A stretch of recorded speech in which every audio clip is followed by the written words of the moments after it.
warahmatullahi wabarakatuh. Perkenalkan, nama saya Sakinah Zahara, Prodi Bimbingan Konseling Islam, kelas BKIB. Jadi, tujuan pembuatan video ini untuk memenuhi tugas akhir dari mata kuliah Sosiologi Agama. Baik, di sini saya akan merangkum materi dari buku Charles Kimball yang berjudul Kala Agama Menjadi Bencana pada bab 2, yaitu klaim kebenaran mutlak. Klaim kebenaran mutlak yang merujuk pada keyakinan bahwa suatu sistem kepercayaan ataupun ideologi adalah benar secara universal dan tidak bisa disangkal ataupun diragukan.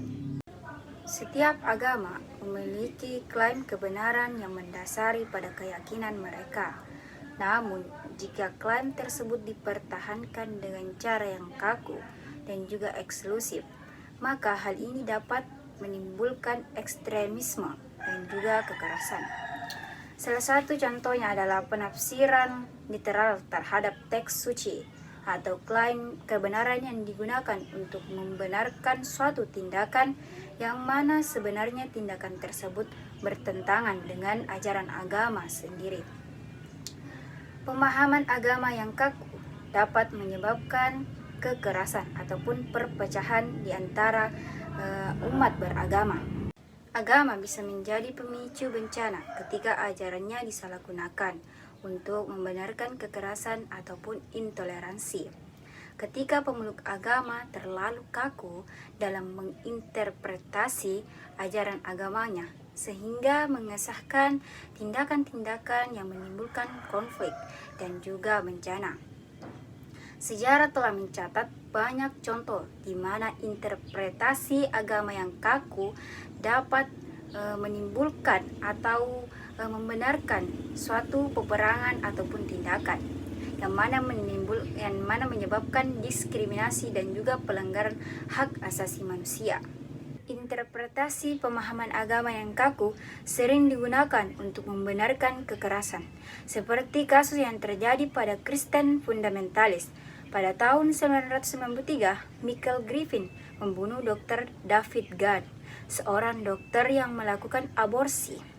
Dengan dukungan kelompoknya, yaitu Army of God, kelompok ini menganggap bahwa aborsi merupakan dosa besar yang harus dihentikan. Meskipun teks suci tidak membahasnya secara langsung, namun ironisnya, mereka melanggar larangan membunuh untuk menghentikan yang mereka anggap sebagai pembunuhan. Ini menunjukkan bahwa penafsiran yang literal pada teks suci dapat memicu kekerasan dan konflik yang lainnya. Ekstremisme agama terus menjadi ancaman yang serius yang memicu kekerasan dan juga konflik sosial. Kelompok radikal seperti ISIS menggunakan klaim kebenaran mutlak dan menginterpretasi sempit ajaran Islam untuk merekrut anggota dan membenarkan sebuah aksi kekerasan, termaksud bom bunuh diri di tempat peribadatan dengan dalih sedang melakukan jihad dan sedang mendirikan pendirian kekhalifaan.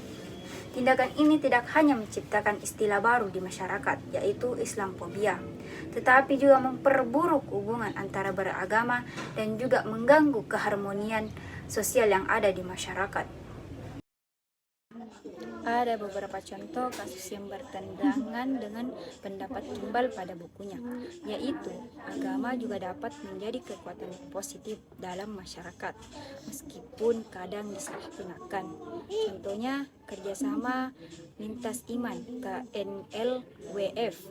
Indonesia bekerja sama dengan membangun perdamaian melalui dialog antara umat beragama. Kementerian Agama dan Lutheran World Federation atau disingkat dengan LWF berkolaborasi dengan Nahdlatul Ulama dan juga Muhammadiyah untuk lebih memperkuat hubungan antara komunitas agama, mendorong toleransi, dan membangun hubungan yang harmonis di Indonesia. Demikianlah pembahasan saya mengenai bab 2 klaim kebenaran mutlak pada buku Charles Kimball.